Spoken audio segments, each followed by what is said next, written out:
Happy birthday to you. Happy birthday to you.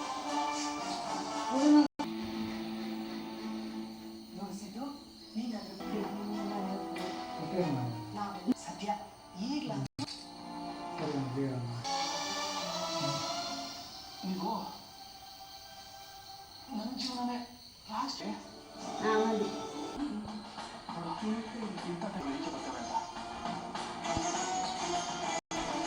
ಆಗಿನ ತಪ್ಪಾಡೋರೆ ಅಂತ ಹೇಳ್ತೀವಿ ಅವ್ರನ್ನ ಮನೆಯಿಂದ ಈಚೆ ಹತ್ತಿನ ಅಂತ ಒಂದು ಸವಾಲು.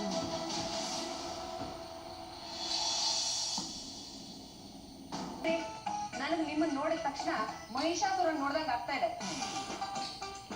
ತ್ರಿಶೂಲ ಹಾಗೆ ಸಂಹಾರ ಮಾಡಿ ನಿಧಾನ ಕಡೆ ಸಂಹಾರ ಮಾಡಿಸ್ಕೊಳ್ಳೋದಕ್ಕಲ್ಲ. ಊರ್ ಬಿದ್ರು